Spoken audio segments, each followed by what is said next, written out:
I decided to do an instructional video on my Rover skid plates. This is one of the new long ones.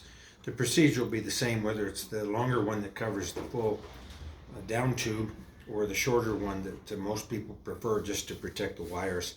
This is simulated, _simulated carbon fiber, and I've turned the bike upside down to work on it, which basically you'll lock up your rear brake and just walk it backwards. Make sure you put on something soft. I use a dog bed to protect your instruments and stuff. So basically you will take and find your two holes here for the where it mounts to the water bottles, and place it on there. And let me get a bolt.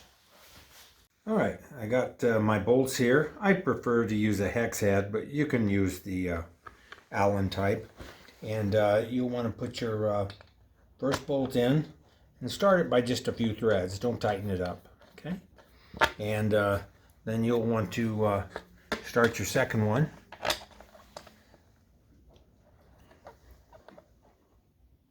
All right, and then you'll want to put your wrench on it or socket, whatever's you got that's handy and available to you.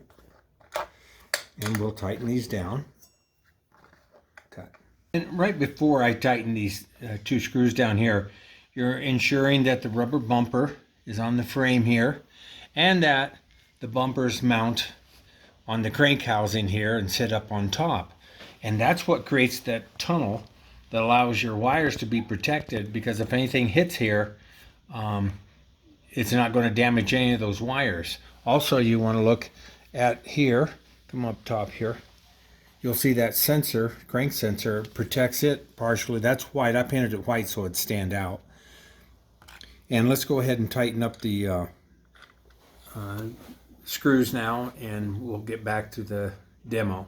Then take your longer zip tie and feed it through the top holes here. Wrap it around the frame.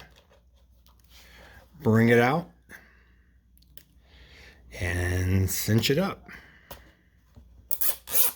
And you'll notice there's a rubber grommet there that protects your paint from getting damaged. Keeps a gap in between the skid plate. And that's it. We're going to come back. I'll cut that off. As you can see how solid that is now. Now let's go back here to these rear bumpers. One thing I want to point out, and it's in the description on eBay, I've got two sets of holes here. This is the 2018 Rover, and it uses the forward set of holes. For the newer Rovers, 2020, you pop these plugs out and move those bumpers back here. And then they'll sit properly on the crank housing right here. Okay, let me get two zip ties and secure the back. All right, these are, and you can use, these holes are drilled 5/16, so you can use wider zip ties if you want. This is just for demonstration purposes.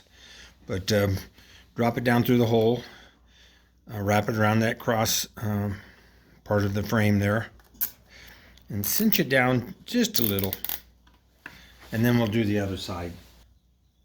Okay, the other side is not quite as fun or as easy, because you got to do some finagling through the crank housing, and got to have a good set of fingers to get that zip tie up around the frame.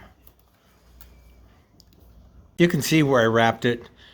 Took me about 45 seconds a minute to finagle it. You can use needle nose if you want to get down in there to grab it, but go ahead and engage that in your zip tie. And the reason I didn't tighten the first one up, you want to tighten them down evenly. It brings balance to the skid plate, makes it nice and square with the frame. There we go. Now let me go cut the ends of those off. Okay, we cut the back two off. Snip this sucker off. It's nice and solid now. And now let me do a demo of using a hammer on it. Going. Just for the sake of not wanting to damage the finish on this, because it's beautiful, I'm just putting some painter's tape on it so I don't scratch it. I hit it with a hammer. All right, here we go. peen hammer, and let's see how protective it is.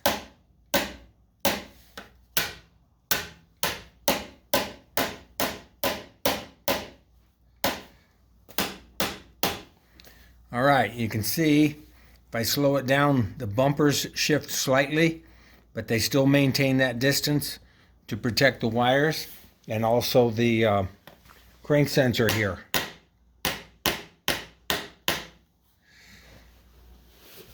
There you go. I think it's a good example of its protective nature.